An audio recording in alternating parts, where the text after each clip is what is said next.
All right, if you've been watching the Miami market and wondering where the smart money is going in 2025, this video is going to be for you. I'm going to walk you through three of the hottest neighborhoods right now: Coconut Grove, Shenandoah, and the Edgewater area. These are three very different areas, but each one of them is blowing up in its own way.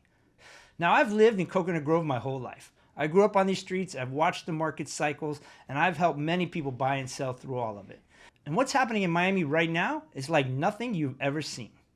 So whether you're a buyer, an investor, or just trying to figure out what the next 5 years might look like in this city, stick with me. I'll break it all down. What's driving demand, where are the real values that still exist, and what to watch out for before you make a move. So growing up here in the Grove, living here in the Grove, and selling real estate here for the past 20 odd years, I really had this impression of Coconut Grove of being one of the most undervalued markets in all the United States. And then all of a sudden, the pandemic hits. And I can't believe it took a pandemic for everyone else to realize what I have known for years, that Coconut Grove is one of the hottest, best communities in Miami, with its proximity to downtown, with its access to the water, and what an amazing, quaint little village it has. So if we look at pricing, yes, maybe prices have flattened out and even in some areas gone down just slightly, but you have to remember that the entire Coconut Grove market grew more than 100% in the last 5 years. So I think with this new migration down to South Florida, and particularly Coconut Grove, we have definitely seen a new buyer pool, which has definitely brought some new nuances to our marketplace, right? So I think these discerning buyers that have moved into the Coconut Grove market have really started to reshape our landscape. Most of my 20 years of doing this, we've been selling cute little cottages on these beautiful windy streets, and it was really all about the foliage and some other factors.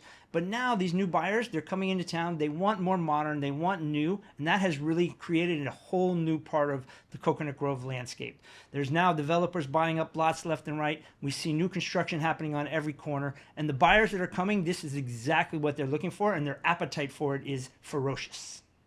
Although there's been so many new faces coming into Coconut Grove, and it has changed our landscape to some degree, I really think what makes Coconut Grove so special is the fact that we still have a fantastic local crowd that's been here for many of them decades and generations. And they're holding on tight to what has always made the Grove so vibrant and so relaxed, and it's such a casual atmosphere where everybody feels welcome, everybody feels a part of it. We still have them living in their little cottages, some of them generational. We still see them in some of the stores and shops that we have in Coconut Grove. So I think we really owe a lot to our local population, who no matter how many new people come in, they seem to assimilate everybody in and continue on the vibe that Coconut Grove is so known for. So I think most buyers, when they finally settle on Coconut Grove, have a couple ideas for sure. They know we're on the water, they know we have a little village, and they know we're 5 minutes from downtown. But a couple of things they don't know is really how fantastically perfect Coconut Grove is located in Miami. You can get to the airport, downtown, South Miami, Coral Gables, all the hot spots in a matter of minutes, and I think this is something that people don't really understand. The second thing I think that they haven't wrapped their head around until they really get here and spend some time here is how walkable we are. And especially right now, if you're living in Center Grove or South Grove, you have access to center of town in a matter of minutes. And I think that's something that once the buyers start to look around a little bit more, they really appreciate.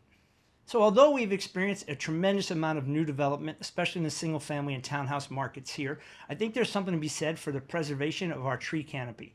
The locals here, they love their trees, they love their landscaping, and we really feel like it's a vibrant part of what makes Coconut Grove the Coconut Grove space. So there is this competition between investors and developers and the people that have lived here forever to keep the Coconut Grove landscape and tree canopy alive and well, and I think that actually benefits all of us in the long run. I think one misconception that a lot of people who don't know Coconut Grove and think of it as just part of Miami is that they know it's on the water and they can't believe we don't have any beaches here. But that's okay. We have so much else happening in connection with the water here. We have a fantastic walkable waterway where you can walk for miles along the water. We have several marinas, several restaurants that sit right on the water's edge. So even though we don't have a beach and you have to go over to Key Biscayne or Miami Beach for that, we do have access to the water in many different ways. So one of the areas of the Grove that I still think has a fantastic investment potential is the townhouse community that we have just steps away from Center Coconut Grove. I still feel like this community has a lot of upside, especially with so many people coming from big cities that are really desiring walkability and access to all of our shops and restaurants. So when I talk about townhouses, not everybody really understands what they are. They are like little mini usually 2-unit condos side by side. And what makes them attractive to people is, although you're giving up some land and you are sharing a wall, you generally get something with newer construction, a lot more space, and new updates on the interior. Plus, again, as I mentioned, you land right in the heart of the walkability of Coconut Grove. So Coconut Grove in a whole, even though it's gone up over 100% in the last 5 years, I believe still has a lot of investment potential. We are still seeing end users and developers fighting for land and raising the prices there, which I think will only then continue the prices of new construction homes as well there. Also, we're looking at now people trying to find homes, instead of building new ones, where can they come in, renovate and modernize a home on a big lot on a great street or a fantastic part of Coconut Grove and add value. And I think that's where we're starting to see more of the investment side going in the next few years. So what I love about Shenandoah and the Silver Bluff neighborhoods, which really abut each other, is its location. You are 5 minutes from Coral Gables downtown and 5 minutes from Coconut Grove, but yet your values there are a lot less and your entry price is a lot more affordable. So in Shenandoah and Silver Bluff, what I have seen is a new trend. There's a lot more young families moving in and really investing in the community, and yet you can still get in this community somewhere around 800,000, but certainly less than $1 million, which is really no longer the case in Coconut Grove or Coral Gables. So when I really think about this area and analyze it as part of the emerging Miami market, I see a place that has huge potential. As the other areas I mentioned, Coconut Grove and Coral Gables and the downtown area, continue to rise, it's only going to bring this area up even higher. And again, you cannot beat the location for value here. So when you're driving the streets of this neighborhood, there's something you cannot miss, is that there is a very distinct effort by the city and its residents to really bring this area up. There's new parks, the city's spending a lot of time and energy, money really creating for the area and making them accessible to a lot of people. And also every other street, you're finding a renovation project here or there where the locals who have bought in there really see the value of being there long term and are willing to invest to upgrade their properties. So if you're a budget conscious buyer out there, I think these neighborhoods are absolutely perfect for you. And again, I can't reiterate enough, I feel like there is a big upside in Shenandoah and Silver Bluff. Another interesting thing that's happened to these neighborhoods has really been the emergence of Coral Way. Coral Way has really blown up. There are new restaurants, new shops, and that particular stretch of Coral Way I feel like has had a total revitalization. Now you go there, are people walking around, and if you are living in these neighborhoods, you can easily walk into that area and find everything you want. So the next neighborhood we're going to talk about is Edgewater. Edgewater is really one of those emerging markets, particularly for the condos. The developers have really believed in this area for some time now, and there seems to be new construction coming on every corner. The energy that's happening there is really contagious. You're steps away from Design District, steps away from all that's happening in Wynwood. I feel like the Edgewater market is really about to blow up. So in Edgewater, there's something really interesting happening right now. There's this contrast between buyers in there. We've got buyers that are looking for investment opportunities, and also there happens to be a play on short-term rentals there that has really taken off. On the other hand, we do have people who are kind of escaping Brickell, looking for something a little new, edgy, and fun. But man, do we have some exciting condo buildings going there where people are actually living there and making that their permanent residence. So when we're talking to buyers that are interested in looking in the Edgewater area, what comes up over and over again is lifestyle. There's a fantastic, vibrant walkability about it happening down there right now. And as I mentioned earlier, your steps from Wynwood, Design District, and a bunch of other up-and-coming communities that are really, really bringing a fantastic energy to this area.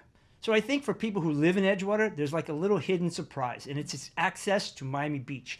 You're steps away from jumping on the Venetian Causeway, riding your bike, walking, jogging, or just cruising across the water to get to Miami Beach. And I think people who live there understand that that's a fantastic outlet that you don't have in many other parts of Miami. I think if you talk to a lot of buyers in Edgewater, one of the things that attracts them is its proximity to downtown and, of course, the proximity to the Bright Line. This group of people seems to really be embracing the Bright Line, and I feel like that's something that adds a lot of value to this neighborhood. So the Bright Line is, if you don't know, is a fantastic new way to get from Miami all the way up to Orlando with several stops up and down the East Coast. There's a hub right in downtown Miami, and once you get on, you get to sit back and relax. If you want to work, you can. You have Wi-Fi, but the environment and the feel on the Bright Line train is like no other experience we've had down here in South Florida. So views, views, and views. This is what you get when you come to Edgewater. Almost in any direction you look at, you're looking at the water, and proximity is right in front of you, and you really feel the water here. One of the things people love to do is walk right along the waterfront, right out in front of their buildings. There's fantastic park and outdoor areas all around there, and it really embraces the fact that South Florida is about the water, and from here, so many of these buildings have unbelievable views. So wrapping up, let's look at the name Edgewater. It means on the edge of the water. And as I said before, this is exactly the community that has so much access to the water and unparalleled views. Plus, it has access to so many other vibrant communities. I see nothing but positive things happening in Edgewater. So whether they're investors or end users, I think everyone is coming together and understanding that the value in Edgewater is just getting started. So here's the big picture. Coconut Grove still delivers on long-term value and lifestyle. Shenandoah, Silver Bluff, great entry points, especially if you're thinking about renovation potential or you want to be close to everything without the luxury price tag. And Edgewater, man, that place is on fire. It's become a magnet for investors and young professionals who want the high-rise waterfront lifestyle. But here's the thing, Miami market isn't one size fits all. Each pocket has its own rhythm, and the key is knowing how to navigate it. If you're thinking about making a move, we'd be happy to help you figure out right fit, whether it's your first home or upgrade, or whether you're looking for a smart investment. We'll find the angle that works for you. So thanks for watching. Hit subscribe if you want more real deal insights on the Miami market. And if you've got questions about a specific neighborhood, drop them in the comments. We read every single one of them. We'll catch you on the next one.